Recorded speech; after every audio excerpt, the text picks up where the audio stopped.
Mullen do this weekend? That group has been to a bowl game every year that they've been on campus, whether they're redshirt seniors or true seniors, and they've won 30 games. We'll see if Mississippi State people will show up in Starkville, Mississippi for Senior Day Saturday night. Ole Miss will have Senior Day, obviously, next week for the Egg Bowl.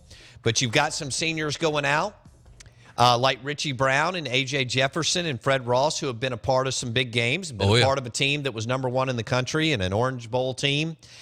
And we'll see what Hail State fans do Saturday night in Davis-Wade Stadium. Even though you've had a frustrating season, will you go and tip your hat thinking of all the practices, blood, sweat, tears, weight rooms, injuries to overcome, and games that didn't? I mean, there were a bunch of games that went their way for the senior class, but games that did not go their way. What's his first meal in Starkville? Bielema. Oh, I don't know. Maybe he needs to get some fried catfish somewhere.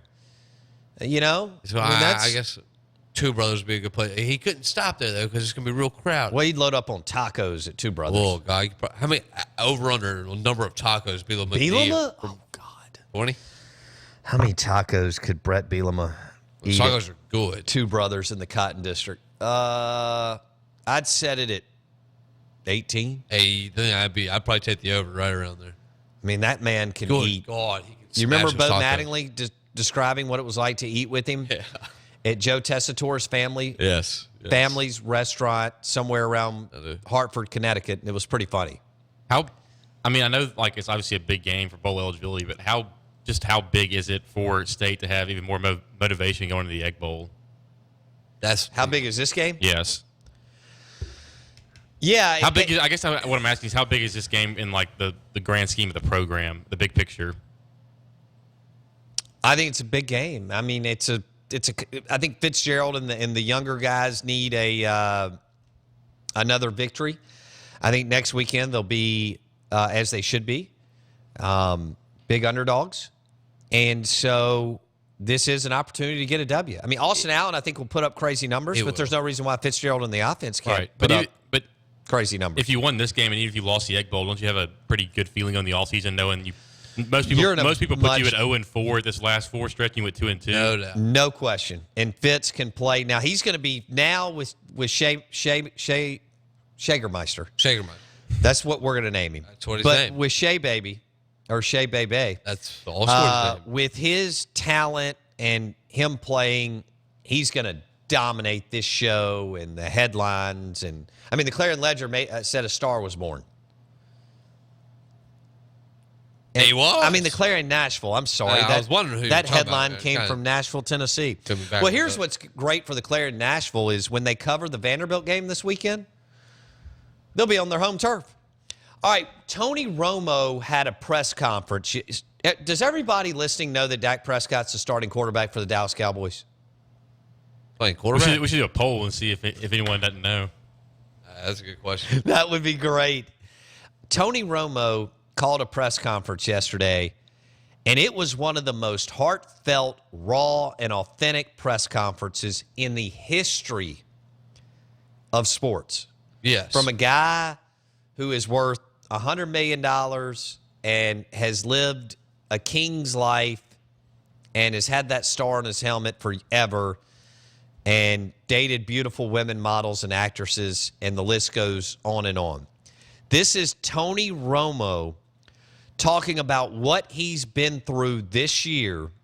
It is raw and authentic, and getting injured and losing his job and then watching the most talented team that he's ever been on go 8-1. This is Romo. Feels like we just did this yesterday.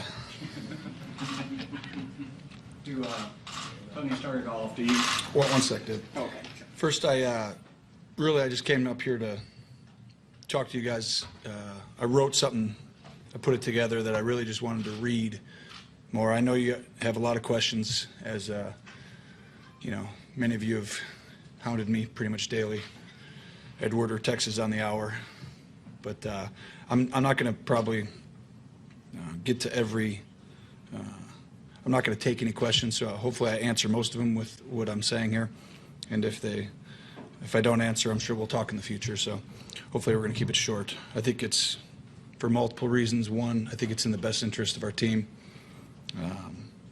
But we'll leave it at that. So I'm just going to read this, and hopefully you can just stay with me. And I don't think it'll be too long. But I think it does capture the essence a little bit of what your mindset is throughout all this and our football team and the situation. So here we go.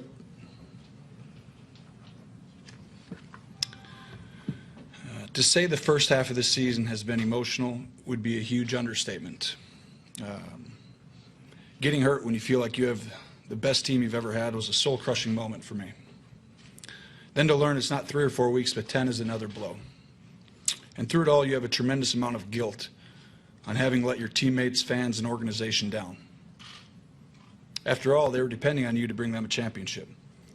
That's what quarterbacks are supposed to do. That's how we're judged. I loved that. I still do. But then here you are, sidelined without any real ability to help your teammates win on the field. That's when you're forced to come face to face with what's happening. Seasons are fleeting. Games become more precious. Chances for success diminish. Your potential successor has arrived, injured 2 years in a row, and now in the mid-30s. The press is whispering. Everyone has doubts. You've spent your career working to get here. Now we have to start all over. You almost feel like an outsider. The coaches are sympathetic, but they still have to coach, and you're not there. It's a dark place. Probably the darkest it's ever been. You're sad and down and out, and you ask yourself, why did this have to happen? It's in this moment that you find out who you really are and what you're really about. This is Tony Romo. You see, football is a meritocracy. You aren't handed anything. You earn everything, every single day, over and over again. You have to prove it. That's the way that the NFL, that's the way that football works. A great example of this is Dak Prescott and what he's done. He's earned the right to be our quarterback. As hard as that is for me to say, he's earned that right. He's guided our team to an 8-1 record, and that's hard to do. If you think for a second that I don't want to be out there, then you've probably never felt the pure ecstasy of competing and winning.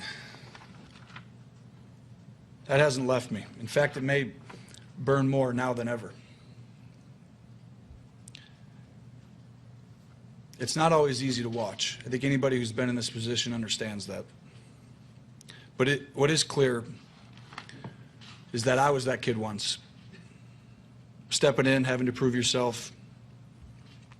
I remember the feeling like it was yesterday. It really is an incredible time in your life. And if I remember one thing from back then, it's the people that helped me along when I was young.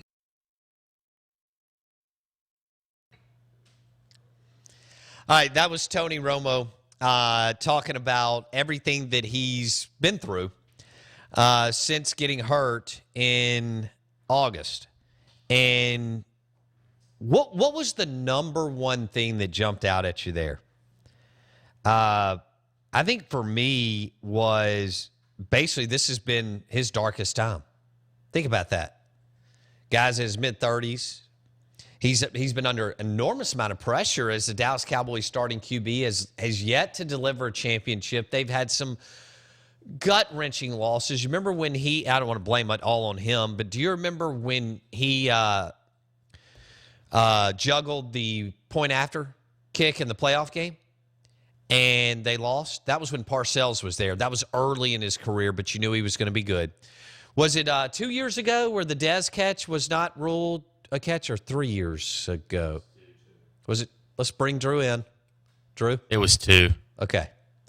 He also had that when, this was probably 8-9 years ago, when they lost to, I believe they lost to Eli and the Giants when Eli went to win on his first Super Bowl, and then T.O. went to the press conference and started crying saying, "That's my quarterback." Yeah. So think about all the gut-wrenching losses, interceptions at the end of the game. And he said, this has been my darkest moment. I mean, that's raw. That is, hey, here's the deal. This is exactly what I'm thinking. And that's what we crave. You know, authentic, raw, not some kind of canned. I mean, what would Peyton Manning have given? I mean, Something Would have been scripted. cliche. Yeah. I mean, look, I think Peyton's a good guy. I feel like he's a nice guy, but everything he did was carefully crafted for 18 years and will be for the next 40. Romo was just, here it is. I mean, he acknowledged it's been dark. He's worth $100 million, married to a beautiful woman, can go anywhere he wants, can do anywhere he wants, can have anything he wants. What did he just tell us? I went to a dark place, got hurt. That's pretty powerful to me. And that's why we gravitate to people like Brett Bielema, authentic, Steve Spurrier, Les Miles, and until now, Romo. Or now, Romo. One thing that jumped out at me was when he said games become more precious. And everyone has doubt. And I feel like an outsider. Can you imagine feeling like an outsider and you've been the Dallas Cowboys starting quarterback for 12 years? Rather tough pill to swallow. Yeah, because you have a guy come in, Dak Prescott, and he plays well, then plays better, and then just continues to get better. We'll take a break. That was your SEC Insider Hit brought to you by the GMC Sierra Truck. At Fowler Buick GMC in Brandon, you can go online, FowlerBuickGMC.com, and pick out your GMC Yukon or GMC Sierra truck at the #1 truck dealership in Central Mississippi, and that is FowlerBuickGMC.com. So straight ahead, our poll question. This may not sit well with where we are. We're in the heart of the SEC, but it does not look like it's clear cut anymore.